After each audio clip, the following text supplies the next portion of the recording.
I am Lars Bakken, multiplayer designer here at Bungie. I was a designer on Ghost Town.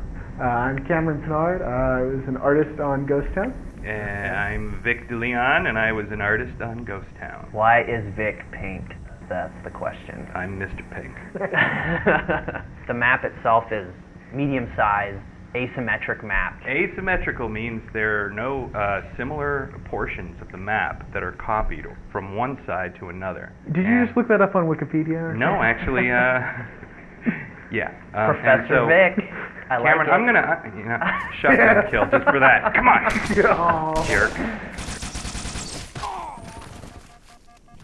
The fiction on this map is it is a water reclamation plant that is on the outskirts of the jungle. At some point, there's this fictitious thing called a global water campaign that was supposedly feeding the world some water. So occasionally you'll find a barrel. You know, I'm really thirsty, but I just can't seem to get anything out of these things. Pretty much every area's got at least 2 ways in and 2 ways out. Yeah. And this little back area was designed, you know, by the nature of the map. We kind of needed a safe place for people to spawn in when we were doing one-way CTF. Vic and Cam did a really good job on this map. There's a lot of destruction, and you just don't get hung up at all. It's really important in a multiplayer map that does not happen. You're definitely going to get stuck on this thing. I think this is my dad's computer. See, it has switches.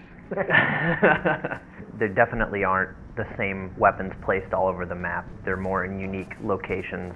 One side starts near the rocket launcher, and the other side spawns near the shotgun. If you run in here, throw it on a power drain down into the center, and brute shot the hell out of this area. It really makes it difficult to defend. Oh, ow, snap. We don't want people to find places that are out of the way where they can sit with the sniper rifle and just take people out. We try and keep them out with this thing called a soft ceiling. Whee!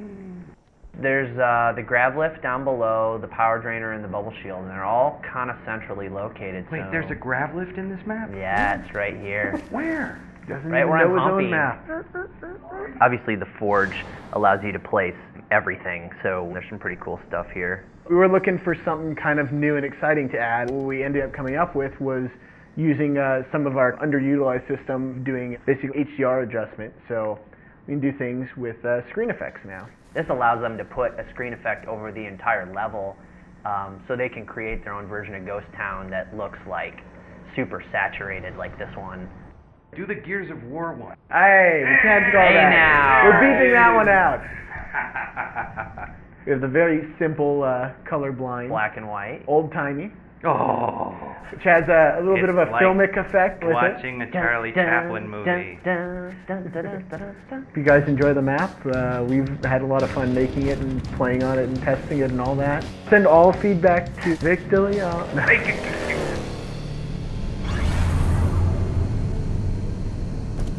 Hi, I'm Niall Sankey, and I am a designer on Avalanche. I'm Mike Bilterman. I was the lead level artist on Avalanche. Hello, my name is Chris Barrett. I'm one of the art directors at Bungie. The fiction behind this was a large forerunner structure that basically is pooling power and energy out of the ever-accumulating ice shelf and glacier behind the main structure to produce some sort of power. You made all that up after you built it.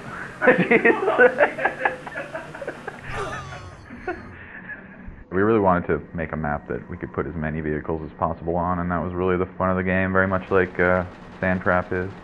Big vehicle carnage. It's more or less symmetrical. We have Covenant versus humans for capture the flag, and one flag, which is pretty fun, just using the different tanks.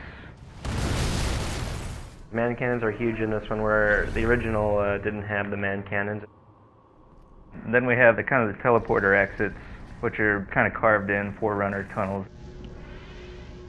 And then just to help get people out into the middle of the map, we also have an ice cave to help get you from one place to the next. Spartan Laser is a big rush at the beginning of the game. It's right at the exit of the ice cave under the large Forerunner arch. Bieltman's like talking about gameplay and stuff. We're just throwing like warthogs into the man cannons. I mean, that's kind of how the development went. We goofed around while Bieltman did all the hard work. Basically. True that, true that. Look how awesome the ice is. It's there. It's just a little less slippery because the Warthog has better traction generally. Yes, it's got upgraded tires. Snow tires. Yeah, Because it is right. the Snow Hog. It is does the have Snow a Hog. It has Snow chains. tire. It does not have chains. It doesn't? Studded Oh, sorry, studded tires. And so there's like snow camo versions of all the vehicles. The Covenant ones do not. I think the Covenant are too cool to do snow camo. Sussman did make a lot of new Forge objects for this. He did? Let's see him.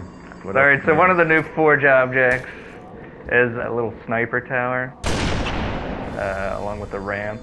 Now there's some energy doors to block off certain areas of the map. Let's place one of those. I placed 2, but I know, but not in any kind of good place. I'm gonna take the door.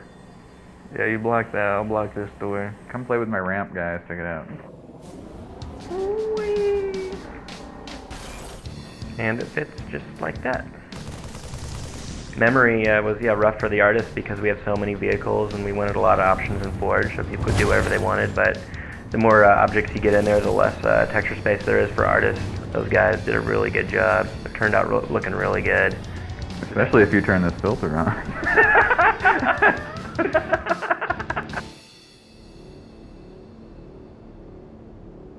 I'm Dan Miller. I'm mission designer at Bungie. I'm Blake Lowe. I did some finishing art for Blackout. I'm Paul Russell. This is Blackout. This is the port from the Halo 2 Lockout. When I first started working on it, the original designer, Francois, came on and actually did all the weapons placement, and then he got called off to do some top secret things, so I kind of picked it up. Can we talk about his top secret stuff? Nah, can't. All the weapons, guns, more or less, are the same. Same with the sword, same spot. We put the bubble shield near the sniper rifle, and the reasoning was that the player cannot use the sniper rifle with the bubble shield. It's kind of one of those things that you're going to use the bubble shield for this middle area to prevent from a lot of grenade spams. You try to add variations and just making it a better Halo, but to actually say, hey, we're going to make this game about, I don't know, Paul Russell, think of a good genre. We can't make A Western. We can't make it a Western. It's his fans. He has tons of them, always calling. Hello? Hi. No, we're recording some audio for a video documentary right now. Every part of the map has no equal on the opposite end of the map. Primary game play type, in my opinion, is Flare. Yeah, they're recording everything we're saying right now. Okay, I love you. Love you, Bob. Bye. I died in my pink uniform. I assassinated you. Did anybody see the windsock? No. The windsock and wind cups. Oh, weather station Z41. In the original Lockout, the structure itself was pushed into the ice. Yeah. Why did it get pulled out of it? Embedding a oil rig or whatever in the ice just didn't seem to make much sense to me. Plus, it was just another one of those things you could piss the people off who wanted a direct port. Thank you. Oh man, I wish we could fire up Forge. There's some cool stuff in here. We can? Oh, is that you? Oh, hi, Blow. Hi. Hi. I try to grab all the stuff from what we placed in Foundry. So in theory, you can actually make your own walkways. If you have 2 people, you can build on top of things and then remove it so you have floating platforms. Oh, is that how that works? Yay! Oh, okay. It's cool. Either of you guys work with Forge? Dumb question. No. But What's you could, Forge? We also have these doors that actually fit with the motif. So we'll just lock that door off. You can close every room. You can close every door if you want. Sounds like fun. It's interesting to see how things play out with a couple doors locked off. I'm really excited to see how people are going to play this map. Yeah, It'll be great. go buy a legendary pack. Don't get too mad at us for f***ing things up.